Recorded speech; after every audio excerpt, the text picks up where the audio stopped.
Hello, everyone. Welcome to Contact Lost, the Polish Warhammer 40k competitive podcast about, as the name suggests, the competitive Warhammer 40k, both in Poland and abroad.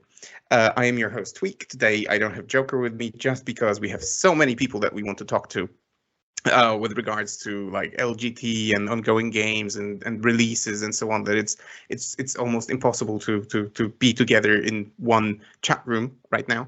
So stay tuned, because Joker is recording episodes with some other people. I'm recording episodes with some other people. If you haven't heard somehow yet, we are going to the LGT and we are going to be covering it. We're going to there is not going to be like a stream, but what we are going to do is we are going to do live interviews with people, and there is also going to be something like a sports studio at the end. So either come and visit and say hi, or follow us on our usual media, so Facebook and Instagram and so on, because we will try to post stuff wherever we can. Today, however, we are stepping away from the topic of LGT for a moment. Big surprise, because we are doing this series called Road to the LGT, which is supposed to be informative, hyping up the event. So if you haven't seen the previous episodes, by all means, go and check it out, because it's really good in terms of your preparation for the event, and so that you know what to expect. But today, we are taking a break because there was an important event, and I have an important guest with me today. The event took place in Norway. It was called the Invasion 2022, which was, I think, an event that could be classified as a GT. So I'll ask my guest in a moment. You can already see him. You probably could see the title before you entered the video. So I'm talking to, and I'm sorry, I'm definitely going to butcher the name, but Kjetil Andre Liknes. Is that correct? Perfect. Basically perfect. Yeah, I've been practicing, but I'm always afraid that I'm going to butcher the name. Anyway, this is our guest. This is the winner of the Invasion 2022 that took place in Norway, in Kristiansand, if that's correct. Also basically perfect. Okay, fantastic. So without further ado, ladies and gentlemen, here is my guest. And my dear guest, could you introduce yourself better than I did, please? My name is Kjetil. I have been playing Warhammer since I was 17. I am now on my third season of being 29. So I'm 31. So that's a good couple of years. I'm bad at math, so I'll let the viewers deduct how long I've been doing it. Right. But I've been doing it for a while. And I am commonly known as the Eternal Number 2. So it was good to finally have a victory. Yeah, and congrats on that. But it is important to say that it didn't happen by accident. So it wasn't like the first tournament that you ever went to with a random faction and you took the first spot. You actually have some experience with it. Can you tell us about it? Like, what's that shirt that you're wearing? Yes, I currently had the great fortune and luck to be able to represent Norway at the WTC this year. Also Awesome. Playing Necrons, and I very much attribute the practice with the high level of skill and the team going into that for basically securing the win. Here. Right. I think that was kind of the edge that put me above a lot of the rest of the field, perhaps, in knowing the matchups and what to do. Right. So I have so many questions to ask, and I really struggle to decide what to start with. But let's start with you, since you are the most important aspect of this episode. So Necrons, is that an army that you've picked because they are strong right now, or do you actually have a history with them? I have played. There's a thing with me in that I don't like playing the armies that are in the now. I always like finding the interesting lists of the underdogs that can like perform and like slay the demons and so forth. Yeah, because the victory just tastes better. It's just so much better. And I like playing around, playing tactical objective games, not necessarily just wiping the opponent off the board. So I have been playing Necrons since the end of 8th edition, more or less. Right. I used to play Drukhari before that. I was a big fan of Scarcast and stuff like that. So I As think we all are. So I picked up a lot of his playstyle, kind of brought that a little bit with me into the Necron style before they got the Codex. And then I have been sort of playing this style of list almost ever since the 9th edition Codex came out. Recognized a bit early that melee is the way to go. Before Scorpex got core, went like big warriors, but also heavy on the Lich Guard. With Silent King, without Silent King, 2 Catans. Experimented a lot with Necrons. So I already had like a very good knowledge internally of what I could achieve with this. And that's why when I saw that the Nephilim book came out as it was like, ooh, here we go. No wonder. And then when everything else got core, including the Silent King, I was like, well, shit, do I play something else now? Yeah, that's no longer an underdog. Yeah, so I sort of had the entire community in Norway say, no, you need to stick to it now. This is your year. You need to do it now. Otherwise, you will forever be cursed as, forever number 2. Yeah. So it played out well. So you got onto the WTC team. You played the Necrons. How did it go? Just in general, like, what did you get paired into? Did the pairings go according to plan? Did that work well, or could it use some tweaking? How was it? This was the first WTC for a lot of us going in. Our captain was the vice captain because our original captain, who had more experience, had an accident and then a schedule conflict. So a lot of us were relatively new. So we knew what we were getting into. It's not bad. And we did prepare very well. But the level of preparation and many of the considerations they took, we kind of soaked up like sponges when we were down there. Right. It was a very valuable experience, but some of our pairings went as we expected beforehand. But because we hadn't had enough experience going into the WTC with roughly how we should have been pairing things, I think some of them we underestimated, some of them we overestimated. And I think we technically had one of the best placings Norway has ever had. Which is because cool. We haven't historically done very good. I don't know if that's because there were fewer nations this year due to COVID, but in general, our scores in the matches weren't super low in our losses. Right, but I don't remember exactly now. So there were 28 teams, I think. So it wasn't that there weren't many. There were quite a lot. So yeah. If you say that you scored, Norway hasn't done super well. But that's something we aim to change. Our captain has good plans going forward. So tell me, because I'm guessing, and now I'm happy to be corrected by any of our listeners, but probably not many people realize how Norway plays and how competitive Norway is. So could you give us some insight into what the scene actually is? And what system do you play? Do you play WTC like in Poland, the entire year? Or is it a mixture? That's one of the problems we had going into this as well. Because Norway, both in the long-term historical outside of Warhammer and also in Warhammer, we're very much spread out. We don't live in dense population areas, and travel in general is relatively difficult.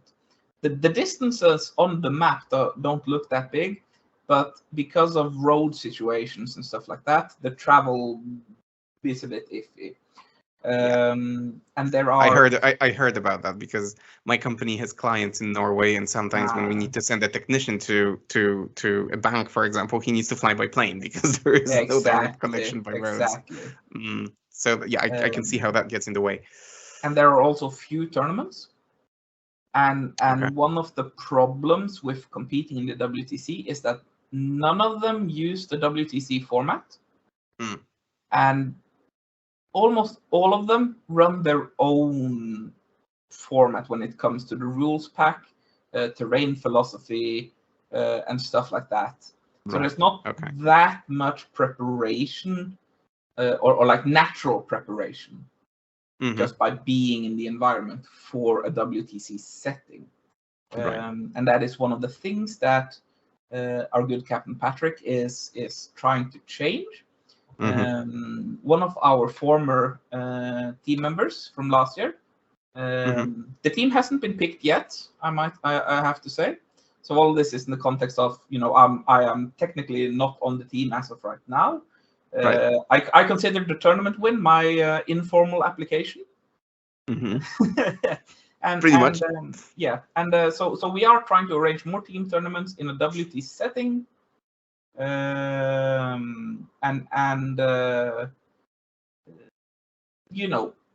Just trying to bring that more to the table. There is a lot of interest for the WTC now. We did a lot of PR work during the tournament, and there are a lot of good people out there that just need to be exposed to more people. And TTS is such a valuable tool for that for us now. Right. So I didn't mention that, but you and me, we actually got to face one another because we both are in the Polish TTS league. So I was surprised to find out that out of the blue, we have more foreigners than just Danny, with whom I hope you'll get to play sooner or later. So we faced. Oh, okay, all right. So, but we faced each other the other day, and you absolutely destroyed me, which comes as no surprise. But now it is a little bit easy. It goes down a little bit easier knowing that I lost to a member of a national team. But would that explain why you are in that league? Because you are looking to get international practice with the WTC standard. Yes, and also particularly because my good friend Mariusz, who is Polish, he goes by Bula on the Polish Discord, said that guys, we need to play more foreign teams. We need to play more.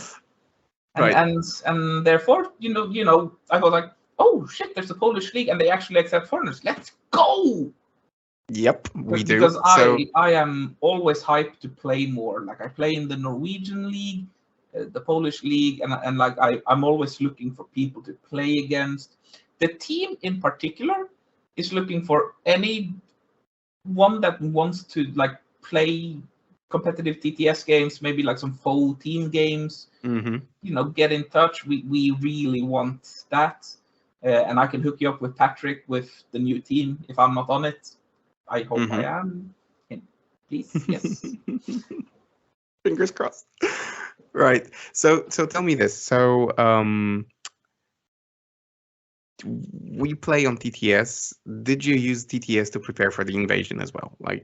And let's go maybe into the topic of invasion because, well, that was supposed to be the topic of the episode. So did you bring a list that was your own, or was this actually copied from someone else? Well, I have played a style of this list. I have a base of lists that I normally do, and I struggle a lot before invasion. Do I just throw it away and do a two-ton list? Do I go with this? This is what I know. This is strong. I played the Liam Hackett style list against you with some Lich cards, do a personal twist to it, testing that out. And then, to nobody's surprise, Jack Harpster went max score at Nova with all of them with this exact list. This is essentially his list. I don't hide that. I tell that to everyone, no, this is not my creation in a vacuum. It has the basis. This is what you've seen me play most of 9th edition with this codex. But the details in this list are so finely tuned because the Art of War team are so amazing at what they do that, you know, I would gladly partake in their wisdom. Like I saw how it operated, and I was like, right, okay, this on the terrain we had at Invasion would work. Some of the other lists that I have played before, particularly in the WTC, probably would get blown out of the water. For example, in my final game against the Tyranid player, who was also on the WTC team, probably would have get blown out of the water. But this particular list, because I honestly didn't consider the Reanimator on Scarabs. I did not consider that at all until I saw Harpster's list and saw what it did. And I was like, oh yeah. Then that's what it clicks. Yeah. Okay, this works. The little eureka moment. Yeah. And then I tried it against Joker. Right. At the league. And then it was like, yeah, okay, let's go. This works. All right, so you defeated both of the Contact Lost hosts, basically, and then you knew that was the right thing. I'm happy that we could help. So tell me, and tell everyone, because maybe not everyone follows Art of War, and not everyone knows what the list is. What is in there, and how is it supposed to play? Okay, so the list looks very much like you've probably seen Necrons play throughout this, like the multiple seasons we've had, with the various changes. Every data slate, something gets added in, but some things always remain. Right. What you've mostly seen remain all the time is the Silent King.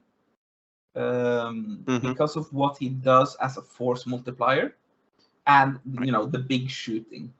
Because typically Necrons don't shoot well at all. Like there are 2 units that shot well before. The others were either too expensive or too fragile. I still think the airplanes are too fragile to be worth it. And you don't see them that often still. So yeah, I took them to the WTC. That was a big mistake. All right. But you drew your conclusions, and now you have something else. Because the Scorpex, after they got core, staple, always have at least 12. Like when Inceptors were a thing, I ran 5-man units because of Blast. I don't feel like Blast is a problem that much anymore. So I run Scorpex, run them as 6 to get 2 of the replays. The plasma sites give them an extra attack and a strength. So with Hungry Void, they go from 5 base, plus 2 to 7, plus 8 for Hungry Void, to 9 with the plasma site. Potentially up to 10 if you were to need it. Crazy. And then the normal Threshers are then 5 attacks, as opposed to 4, hitting on strength 8. And that's combined with Reroll Wound from the Silent King will tear down Desecrator Knights. Pretty much. And that's why I have the Plasma Sites. Because I think without the Plasma Sites, the Scorpex don't necessarily do enough. They do almost enough, but almost get you wiped in return from big knights and stuff. Okay. Likewise, the Locusts, they never did amazing, but they are always there, and they always shoot. They are reliable. And as long as I can keep them alive against most armies, they will be the ones that eventually make sure that I score the points I need to score. Because this isn't a list that kills people. This is a list that takes the 9 Scarabs, strings them out onto, for example, the center field objective, sits there with a 5-up invul, 4-up reanimate, and then just doesn't die. Yep, I know something about that. So on Tide of Conviction, for example, I strung my scarabs up to one of his objectives, did ancient machineries on it, because you can't deploy on it, with 5-up invul, and the reanimator beam, because I had the reanimator and a single scarab behind the wall, and by just placing them out with coherency and everything, you reach all the way, and that also doubled as a movement wall for all his war dogs. So he had to bring his big desecrator, go fight them, kill 6, which is, not that great, because in theory he should wipe them.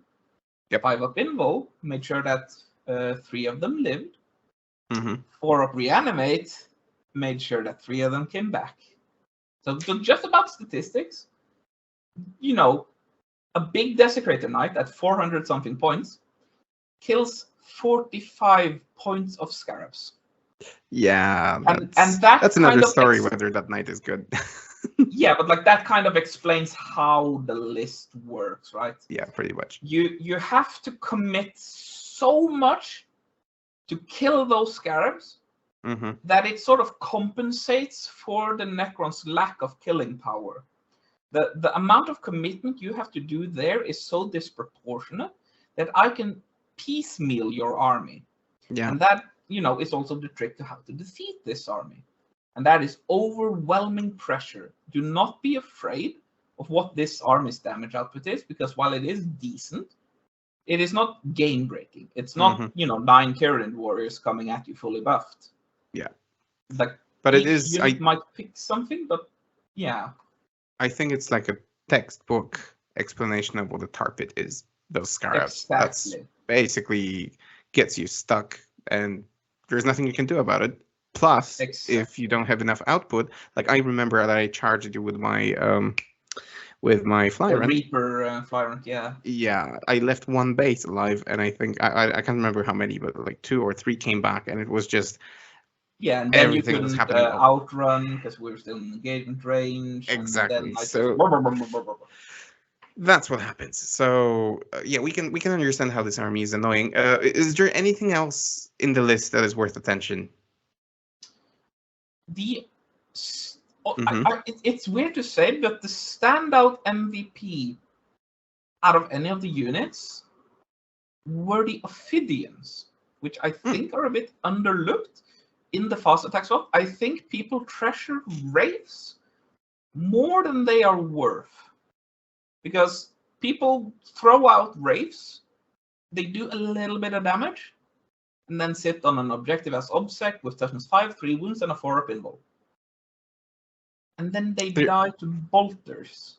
Yeah, but they, the sheer thought about them being so oppressive with their pre-game movement, then they can appear in your opponent's deployment almost immediately. That's scary. But the difference here is the Aphidians move 2 inches less,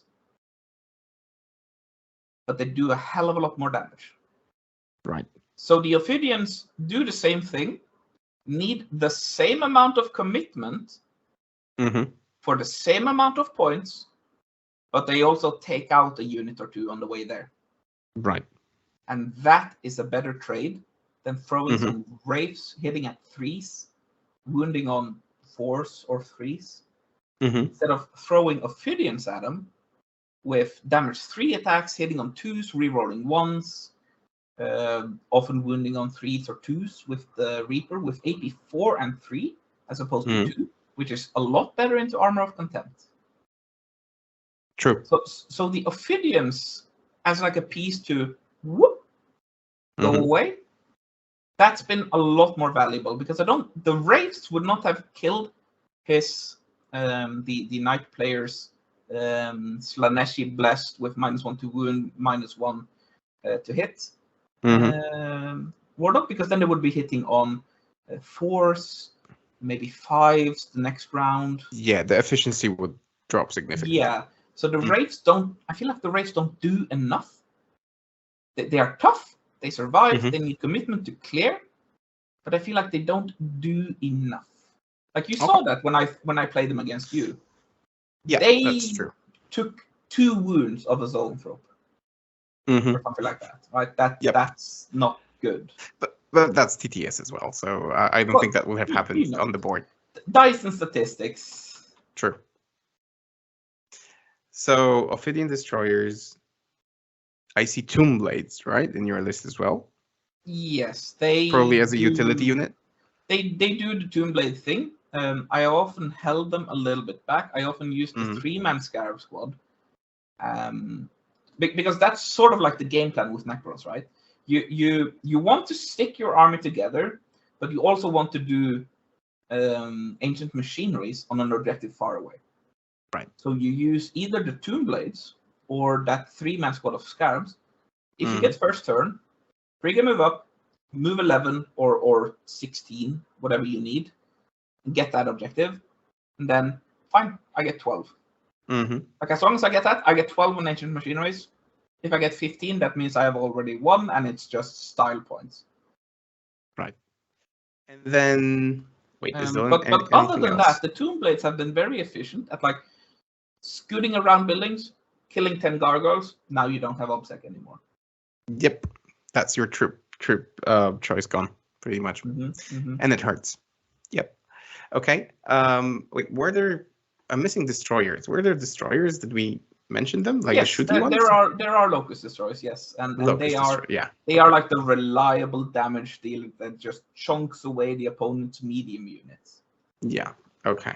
All right. So that's the list. Now, before we go into your games, perhaps it would be also good to mention the setting. So the tournament itself, I don't know if the rule set is any different from WTC, but tell us about terrain, because I think this is also something that you need to take into account when you're planning your list and so on and so on. Let's see. Would my screen show up if I shared it here? Because I can show you like an example of how the terrain looks. I don't know. I never tried it on the podcast during, when recording with Skype, but we can try. Well, let's see. Oh no, my video disabled. Do you see it? I can see it. I don't perfect, know perfect. If it goes into the recording, but I can see it on the screen definitely. Yes. Right. So that's how the terrain looks. There are typically 2 big L's, no windows, a little bit under 2 inches thick. Right. They have been a staple at this tournament. The hills you see have been a staple at the tournament. The crates are exactly as you see them. They are not big at all.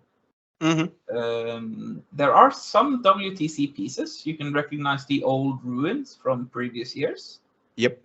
And there are some forests, and there are some smaller ruins. One of the problems has been that the forests have been irregular between tables. So, there's not a lot of budget. Terrain has sort of been passed down through the years. We know the pain. Yeah, so we try to standardize as much as we can. Things always improve, and I don't think there's been any year that it's been better than this, right? It's always the best one every year. It seems like it's enough and it does the job. And then, if anyone wants anything more, do chip in. You'll see that it's not that easy. Some of the tables have been a little bit sparse. This was the final table. And that's on Tide of Conviction. So it's hammer and anvil deployment. Yep. And that's very sparse against a Tyranny list that equally shoots and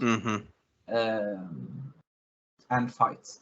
But it should be noted that this terrain setup was live streamed by the Northammer crew, and they also had their own terrain with them.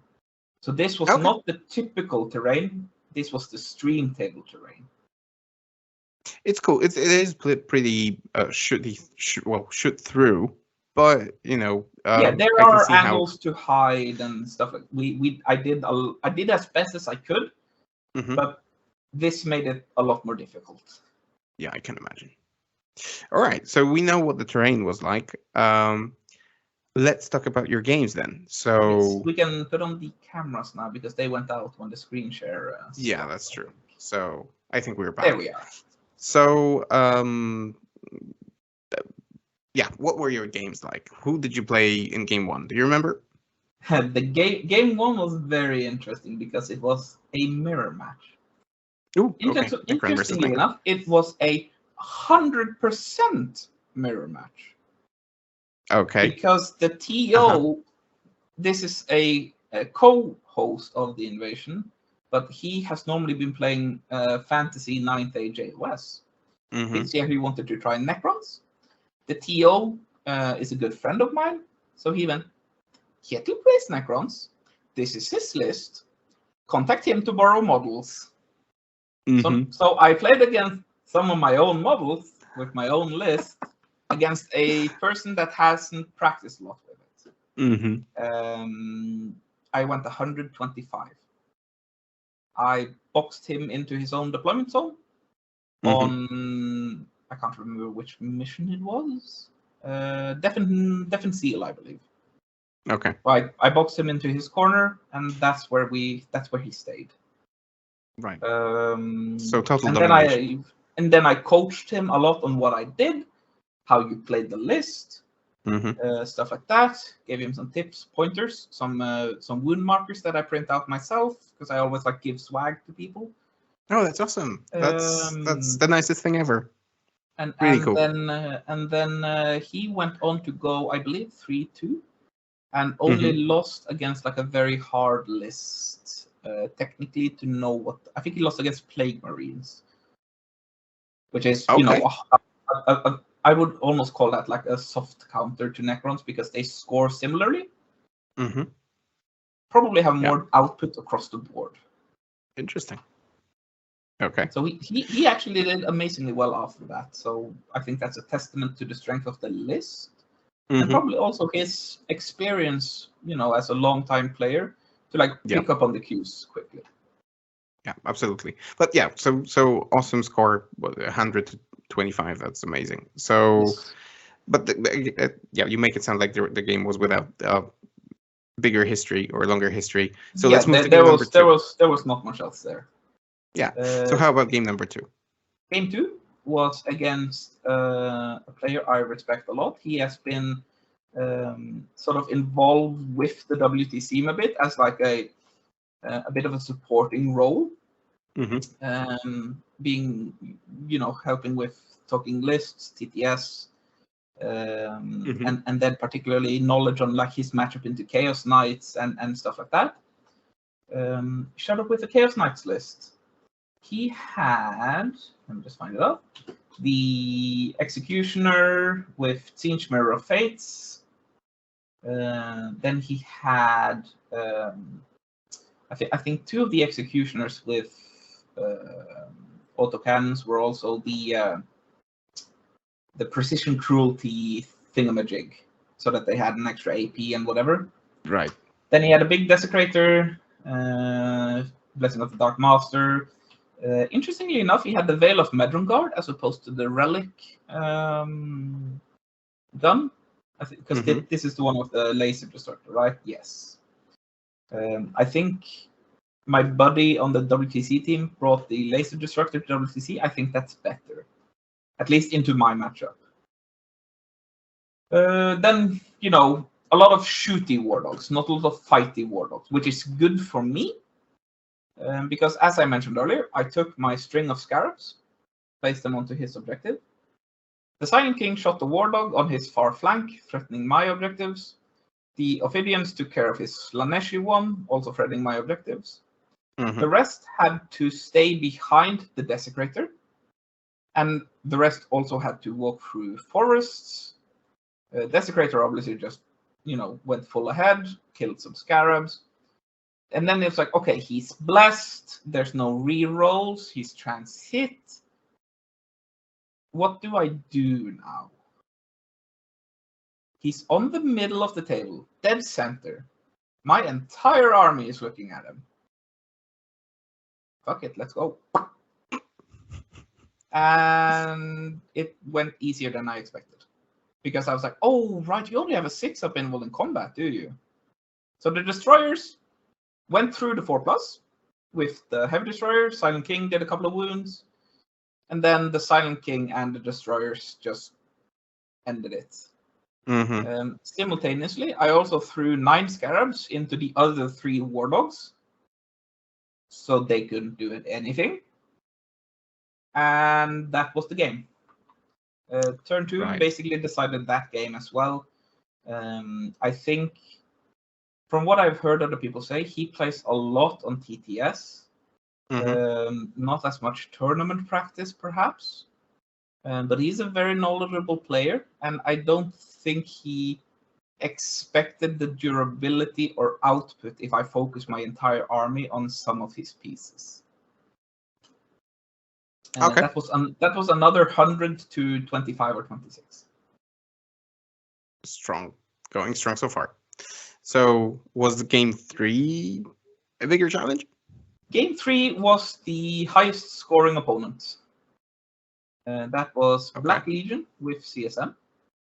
Against a person that has become a very good friend of mine. I hope he continues the same. We always have a lot of fun, and we always take silly pictures. That's where the picture I shared was from. If he had been more aggressive, I think he respected me too much as a player, and maybe lost out on the mind game there, because that's what tournaments also are, right? It's not just sitting down with the army going head to head with what you have as pieces. That's what TTS is. When you go to the table, you meet a guy, maybe he's more confident than you. Maybe he doesn't hesitate when he puts down his pieces. He has a game plan. You start hesitating. And if he had pressured me, that would have been a lot closer. Could have been a loss.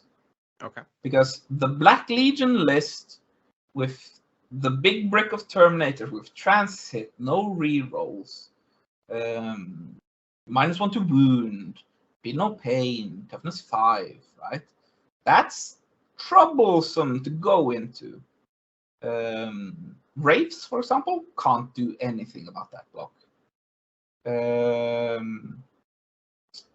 Scorpex need the plasma sight or +1 strength to get to force to wound.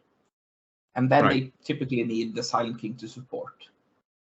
And this was also in Recover the Relics, which was the typical draw mission, where it's hammer and anvil deployment, short table edge against short table edge, 4 objectives in the middle. I picked treasures again, so I only had 1 objective on my side. But through tactical use of the scarabs, of the various trading pieces I had, I ended up being able to sort of circumvent the Terminator blob in the middle, because it just stayed in the middle, not on any objectives. He picked the Psychic secondary. I have the 4-up deny, and I rolled 4-up every time. Yeah, it just do be like that at times. I specifically saved CPs to stop that. I did inform him beforehand that I could and probably would stop that, but the Chaos Space Marine book is very lacking for secondaries. If you go Psychic Interrogation as opposed to Warp Ritual, though, you have chances to finagle around the Necron denies, because they are either spiders or the king himself. And some of the characters, like the Technomancer or the Chronomancer, have to either Veil of Darkness or follow the other faster pieces and can't keep track. They need to get out of position. If you then have a fast Psyker like he had in the Demon Prince, he could have finagled around and done interrogation without me being able to stop it.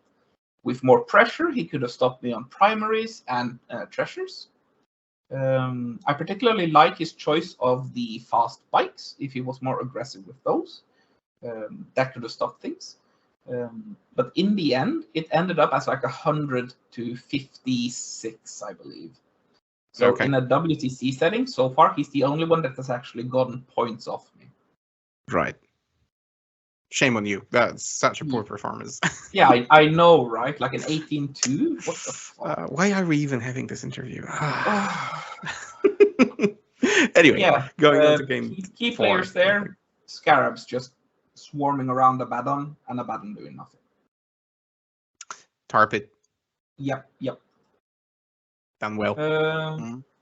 Game 4 was on stream against a player I respected very much. It was Status Christ Salvage against probably the best Genestealer cult player in Norway. I have so much respect for that guy and what he does with that army. He has played Genestealer cult for about as long as I have played Necrons. And that's why, I feel like a sort of kinship to him. We have both struggled in the hard times. And that was a match that if I had not had the experience I had against the German Genestealer cult player, I hands down would have probably lost that because of my inexperience with the army. There are not a lot of Genestealer cult players out there. They have so many tricks that if they plan properly and they execute that plan well, so very fluffy for the army, then they get a good lead. He took a lot of my pieces turn 2, but because I had learned from that game, I knew what pieces I needed to live, and I knew what pieces I had to remove turn 1. Turn 1, I removed one of the bike squads and made sure that I neutralized the other one. His Pure Strain Stealers did not do anything. They killed 6 Scarab bases in total, and they were not the Invul squads either. Still taking into account that they have 4 wounds and so on. Yeah, but they could have hit better targets probably. Yeah, probably. Like normally they wouldn't wipe the squad, I think, with the amount of tax they have. It's like 40 something. There's 36 wounds. If they miss some, don't wound some, one might live. So by turn 2, he got in. He had killed all my Scorpex. I still had the Aphidians left, which is the key thing about Aphidians. They clear screens better than anything because of the extra attacks that they have. And then I had Scarabs left. I had the Spider left.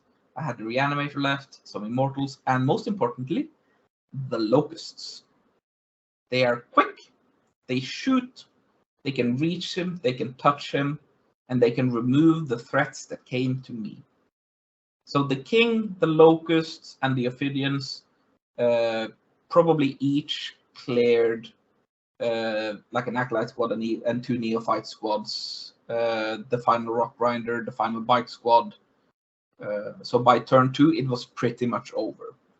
But I only attribute that to the fact that I learned the matchup so well from the German WTC player, whose name I unfortunately can't remember because we had a really fun game.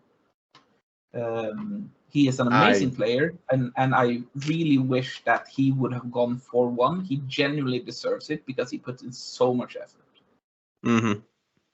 But it was another 126. Just the sheer fact that he plays GSC already deserves respect, not to mention playing it well. So, yeah. Okay, so this was seeing you going to the final, right? Yes, I went into the final with a perfect score so far. Only one opponent had gone above 50.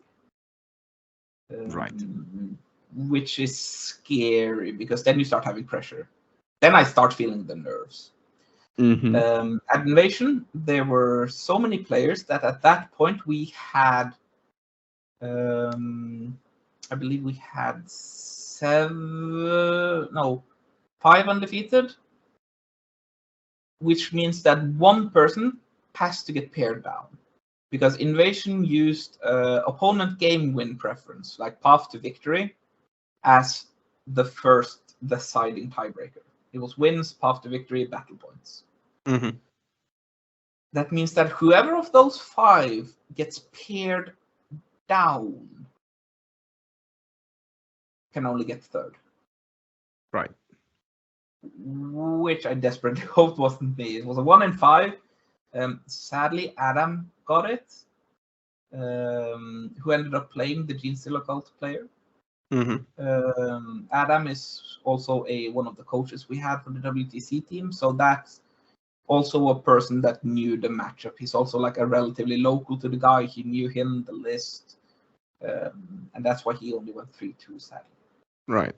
However, I almost consider myself fortunate because my options then, after the Tau player was gone, was 2 Leviathan lists, but played by a WTC player, Peto, who scored 2nd overall on the WTC for points as an individual player on the team tournament. Wow. 2nd overall, like in total points scored. Mm-hmm. Who was the genius behind his list and is known as like the 40k professor in Norway. And then a good friend of mine, we play a lot, Sondresko. He played Chaos Knight at the WTC for Norway. Now he played Creations of Bile. And that's not a list. That's not a list I want to meet. Mm-hmm. We have played that matchup a good amount of times. So we joked that if we met on the street, we would flip a coin, because that's essentially how that matchup goes. Mm-hmm. It's a coin toss. It's down to dice. It's purely luck based on how much we've played that matchup.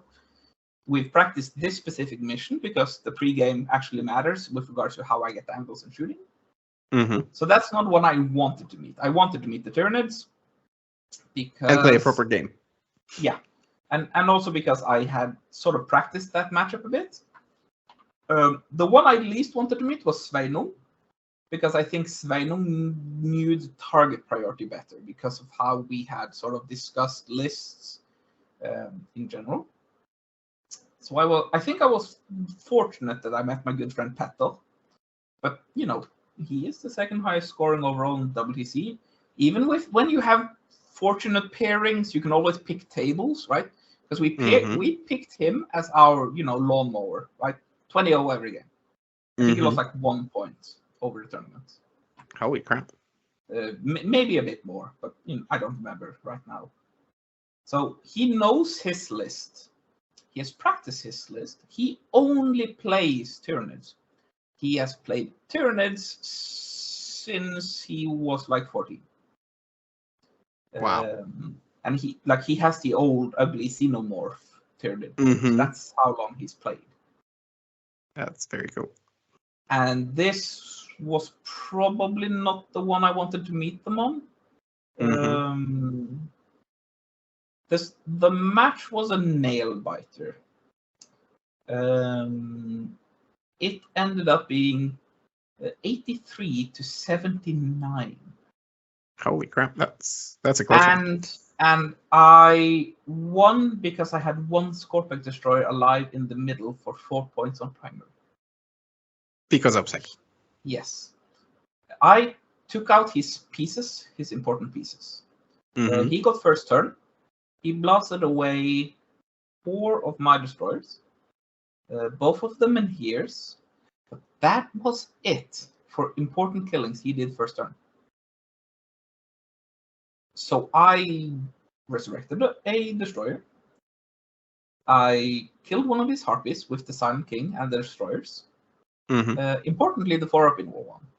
Because I knew that when turn 2 comes around, I might have a chance to get the wounded one with the spider, because that also has fly. If the spider doesn't do anything, fine, the harpy lives. The harpy kills destroyers every turn. That's what it does. By the way, we're talking Leviathan Tyranids. Leviathan Tyranids, correct. The very standard one, Tyrannofex, Tyranid Prime, a couple of Biowars for a flavor pick.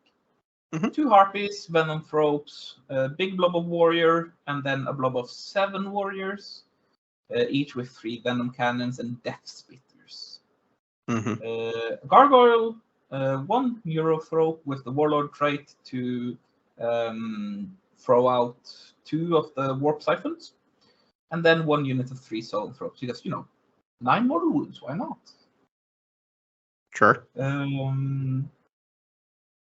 I believe that he picked wrong target priority. He shot the Silent King when he should have been killing Scorpex. This is the one matchup where I want people to shoot the King and the Destroyers. Normally, I typically try to protect those because they are useful late game. In this matchup, the King, I don't feel like is that useful. I want the Scorpex and the Plasmacytes, because what ended up happening turn 2, I had put up a double wall of Scarabs so that he didn't just Death Speeder one and charge the other, so that I no longer have Scarabs. I had gotten my 15 in turn 1 because of 3 on Purge, 3 on Treasures, and 1 Machineries. 5 on Treasures and 1 Machineries. And then secondary in the middle, or the mission primary thing in the middle. And then I denied the is it Neural Link, the one that gives you a imperative on 1 unit? I denied that. Yeah, the psychic power. Yeah, the thing that would give the warriors in the middle another 4-up round around the 4-up invul. I denied that. Very big, extremely big. Yep. And he failed. He rolled a 1-1-3 on Catalyst. But they no longer have Feel No Pain. They no longer have Feel No Pain. At the time, though, he had forgotten to remove the marker. So, you know, we ended up playing with it. It didn't have an effect in the end. But you know, that would have meant I went another 100, probably. Because the game plan from that point on went exactly as I planned it, more or less. 1 Scorpex squad killed the 7-man on the side. So now his piece is gone. The 9-man warrior squad in the middle, neutralized. What does he have left? He has a Tyrannofex, 2 Biowars, a Harpy, the Tyrant with a Shard Gullet, which is like, like walk around and shoot things, whatever. I've already done my actions on that objective. And it doesn't really have good targets do whatever you must, because I have already won at that point. And your secondaries versus his secondaries probably also made a big difference. He took Banners, Psychic Interrogation, and No Prisoners. No Prisoners is a 15 against this list. You always take No Prisoners, you always get 15. He got 6 points on Banners. He got 15 on Interrogation because, you know, the King and the Spider were dead. I failed the denies. The denies. Yeah. That happens because he stayed out of 18, right? When you do that, it becomes much safer. He knows the matchup fairly well, but he prioritized wrong. You know, it's the final game of a tournament, 2-day tournament. You're stressed, you're tired, probably haven't eaten well. You're on the live stream. That's pressure. The whole contributes. Yeah, and if you don't handle pressure, you make mistakes. You've played the matchup before, you start remembering things you've done before. People think, big model, King, shoots a lot, kills Harpies. But immediate target. That's what I want him to do. Because the big meat against his army are the ones that kill the warriors. And damage-free Reap Blades, they kill warriors. Yeah, so Silent King, probably the distraction card effects of the list, ironically against Tyranids. It works. Yes, yes. But he is an amazing opponent, and we had such a good game. But if you watch the stream on Norsehammer TV, you can see some of the wide-angle shots when they're like discussing things. You can see that I'm like, you know, hands in my pocket, swaying from side to side. I'm calm, good time. I'm in vibing. My element. Yep. Moistured, in my element, having good time. He is, you know, tense. You know, he's a big guy, very big guy, very, very tall. And he's like over the table, you know, what do I do? Stiff shoulders. And that's probably the difference that sort of like lets the tournament experience and the level of, you know, relaxed, calm game plan that sort of let Right. me reel it in the end. Mhm. So 83 to 79, WTC Beautiful. draw, which is what I expect that matchup to end up. Mhm. Like in any matchup, if it goes in his favor or my favor, I would consider that the WTC draw. I do everything I do nowadays in a WTC context because I've sort of been like, I'm baptized, I'm saved for the to so yeah. We were both on the team. Mhm. We both, actively tried to recruit at the tournaments, try to bring up the level of play in Norway in general. Mhm. And we want to put WTC on the agenda. We talked a lot about it in the post-stream interviews. They are in Mhm. Norway. They are in Norwegian, sadly. So they might not be too much value. But it was a great tournament, great people. The tournament itself is Norway's biggest, probably Norway's best, but that's hard to say because it's them or the Norsehammer crew. Mhm. And they all run amazing tournaments. So wait, so before we go further, I tried to put down some numbers for this tournament, and I have this pivot table in Excel, which basically says that there were 75 players at the event. 76. Okay, so my pivot is missing one. God damn it! But I copied it from BCP, so I don't know. Maybe there was one missing on BCP or something. I already closed the page, so I won't verify. Might be. I checked. There were 76 people on the roster thing when I looked at my phone. So what my pivot table tells me basically is there were 6 Adeptas Sororitas, 6 Custodes, 5 Necrons, then a selection of Space Marines with pretty much almost all the flavors, with 4 Blood Angels, and then all the other ones, like at least a single representation. I think, including from what an I Imperial see, Fist player. Yeah, even. Then 6 or 7 Chaos Space Marines, so 1 Night Lords, 2 Black Legions, 2 World Eaters, and 1 Chaos Space Marine army without a Legion. That's bile. That's bile. Okay. Then 5 Tau, 5 different flavors of Tyranids with, well, different flavors. 4 Leviathan and 1 Kraken. And then we have 3 Eldari, 3 Dark Angels, 3 Death Guard, 3 Thousand Sons, and then Correct. 2 Gene Stealer cults, 2 Renegade Knights, and then the rest I think is 2 Orcs, and then everything else that you can think of. I have to point something out about one of those Orc players. Go on. The name on BCP is not who actually played it, because the girl that played it is not old enough technically to register. So that was her father registering. And she went 3-2 with a Stompa. Oh, wow. And That's so cool. And that was so amazing to see, because you wouldn't expect it. I genuinely thought, because I know the guy, I thought that she was, on a weekend out with Dad. But no, that was her play. He just moved the models because she couldn't physically reach over the table. That's parenting done right. She rolled the dice and commanded, and she did great. And that was so fun to watch. That made my day. Yeah, that's what those tournaments should be about. People should be bringing family members, and it only shows that the players have it in them to bring up next generation of amazing players. Yeah. And a Stompa, that's so amazing. So I think really happy to hear that. I don't think they could deal with the Stompa. That's because on WTC terrain they can't move. Mm-hmm. Here they can move, at least a little bit. So it's just, as I said, parenting that right. Such a skew play. That's amazing. Yeah, people don't expect it and don't know how to counter it. So listen, I need to ask you a bunch of questions about your opinion on stuff. And the first one would be, I usually ask people about the state of the meta in the country.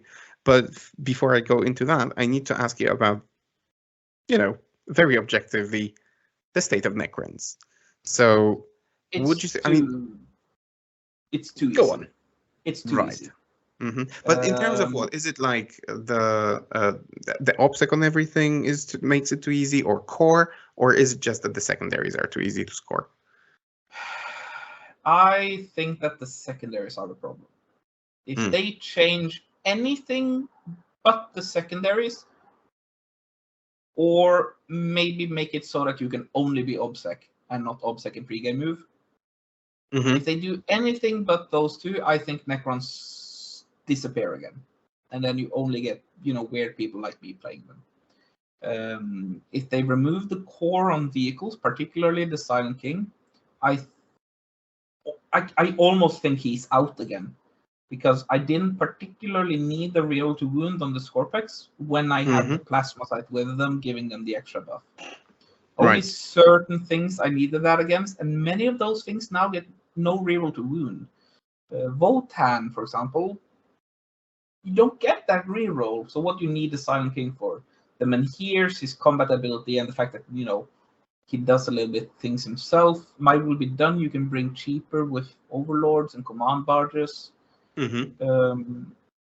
So if they change the secondaries, that's fine. I'm cool with that. They feel too easy. I do the same thing every game, and all I do is play, get out of my swamp. That's pretty much. That's what I do, and that's I don't find it fun. It gets repetitive after a while, I imagine. I'm playing demons in the local league now, and just to have like a backup army. That plays a little bit differently as well. Necrons are too strong in that sense now. Many of the armies just can't remove this particular list quick enough to do anything about it. Yeah. So if they take away, that's one of the better suggestions I've heard, is make it so that, like Hail of Doom, you can only be Hail of Doom. Like many of the others, you can only be that one particular custom thing. I think they maybe should do that with the OBSEC one, or just take that OBSEC one away and have people go Nihilak. Nihilak has, other bonuses, but they are irrelevant. They're like, if the opponent has -1, count it as a 0 in your own opponent's zone. It's not even like an Armor of Contempt or a flat, reduced AP. It's just if it's a -1 weapon. Those don't exist at those ranges anymore. Basically, it's all AP2. Okay. So we've covered the Necrons. Now, we went through the army representation at the event. Would you say that this event was the representation of what Norway generally plays? Or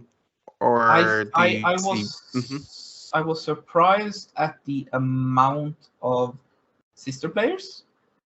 They have suddenly appeared, but many of them are new players in general. There's a local guy that's very cool. I want him to apply to the WTC team. Very new, student at local university. But there's a lot of chaos generally in Norway. Typically a lot of Tau, even in off seasons. People in Norway tend to gravitate towards Tau, CSM. Typically there's only been like 2-3 Eldar players. I used to be one of them. I used to play mostly Drukhari. With some Harlequins, Eldar, whatever, right? Just a single Drukhari at the event. Yeah. They are one of the ones I've been looking at just because they're an underdog and I want to perform well with them again. And apparently they are better in teams than they are in singles right now. Very, very much so. Skari did an amazing showing at the WTC for what they can actually do. Yeah, exactly. And our Typhus as well. So yeah. Okay. So but generally Invasion is the one that represents Norway the most. I would also look at the Norsehammer one because of the geographic differences. Kristiansand is down here in the south. Stavanger is here in the west. So for the people in Oslo up here, it's 4 hours to Kristiansand, another 4 on a very poor road to Stavanger. So many of the Oslo people don't go here, but come here. That's unfortunate. And many of the Stavanger people don't come here. So there's like a mix there, but those two together are like very representative of what Norway plays. Invasion maybe the most because they get both to the same external metas to the same place. Okay, that's awesome. Okay, and now I understand that you want to be on the national team next year. Yes, applications started today formally.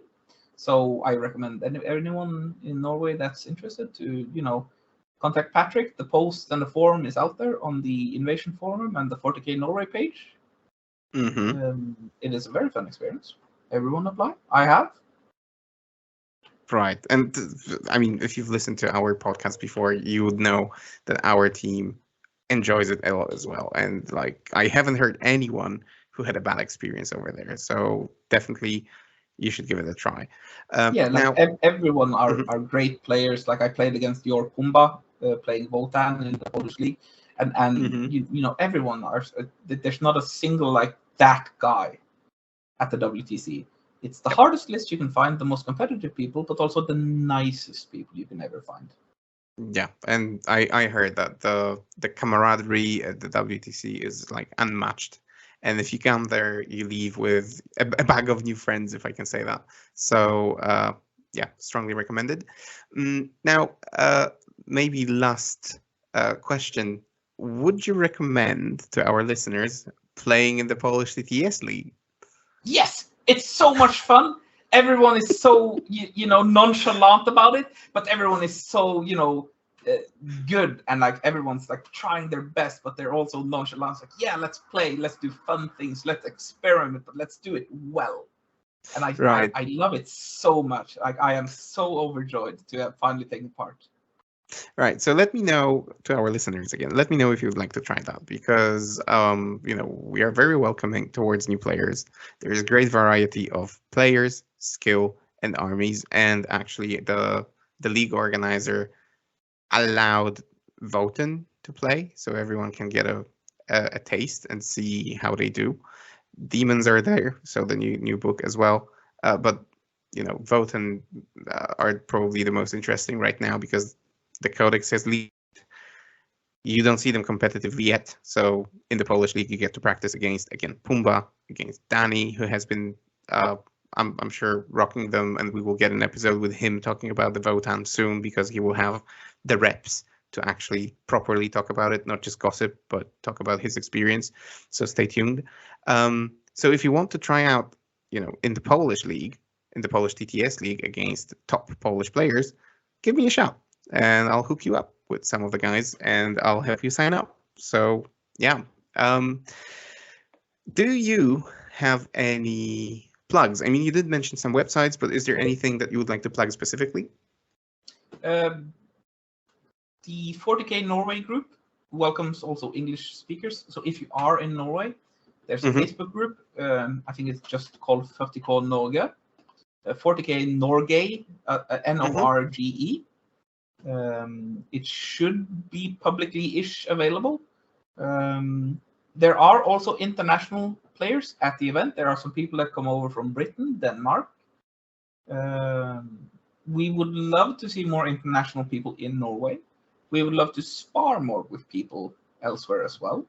There are no specific gathering hubs online other than that.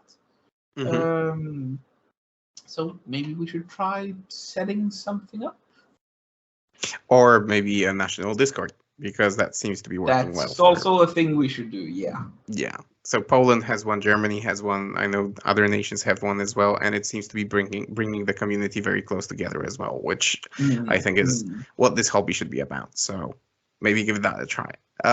Anyway, I'll post the links to the sites that you've mentioned in the description. If anyone is interested, if you want to find out more about the Norwegian 40K team, or if you want to get in touch with any of the players and check the comment section, usually check the comment section of our videos because we have links to lists and so on.